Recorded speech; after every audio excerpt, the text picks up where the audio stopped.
আসসালামু আলাইকুম দর্শক, মাই ফার্স্ট কবুতর ব্লগ চ্যানেলের আজকের এই ভিডিওটি তাদের জন্য খুবই গুরুত্বপূর্ণ। প্রিয় দর্শক, আপনারা যারা আলুর ব্যবসা করেন এবং আলু স্টক করতে চেয়েছেন, প্রিয় দর্শক, মাই ফার্স্ট কবুতর ব্লগ চ্যানেলটি কিন্তু আপনাদের জানিয়েছে যে এবছর আলু আপনি যদি স্টক করতে পারেন তাহলে কিন্তু প্রচুর পরিমাণে লাভ করার একটা সম্ভাবনা আছে। প্রিয় দর্শক, কারণ এই যে কোল্ড স্টোরেজ, সেখানে কিন্তু যে আলুগুলো স্টোর করা হয়েছে সেই আলুগুলো কিন্তু বেশি দামে ক্রয় করা হয়েছে, তাই সেই আলুগুলো কিন্তু 50 টাকার উপরে বিক্রি হবে।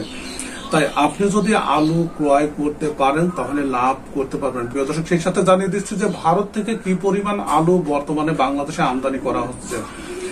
প্রিয় দর্শক, আমরা যে নিউজটি সংগ্রহ করছি সেখানে দেখেছি যে 4টি চালানে ভারত থেকে 1000 মেট্রিক টন আলু আমদানি করা হয়েছে এবং যে আলুগুলো আমদানি করতে খরচ হয়েছে $194 প্রতি মেট্রিক টন এবং ভারতের পেট্রাপোল বন্দর দিয়ে।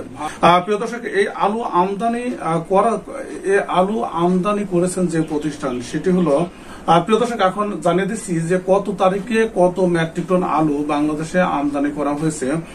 গত 13 মার্চ 200 মেট্রিক টন, গত 14 মার্চ 200 মেট্রিক টন এবং 19 মার্চ 300 মেট্রিক টন এবং সর্বশেষ 24 মার্চ রাতে আরো 300 মেট্রিক টন আলু আমদানি করা হয়েছে।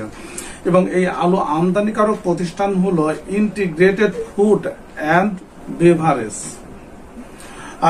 রপ্তানিকারক প্রতিষ্ঠান হলো ভারতের পেপসিকো ইন্ডিয়া হোল্ডিংস এবং আলুর খালাস নিতে প্রয়োজনীয় কাগজপত্র দাখিল করেছেন ট্রান্সমেরেন্সি অ্যান্ড এজেন্ট নামের একটি প্রতিষ্ঠান। প্রিয় দর্শক, এই আলু আমদানি করতে মোট টাকা প্রয়োজন হয়েছে 32টি এবং আলুতে খরচ হয়েছে $194 প্রতি টন। প্রিয় দর্শক, এরপরে চলতি মাসে কিন্তু আরো 1000 মেট্রিক টন আলু আমদানি করা হবে।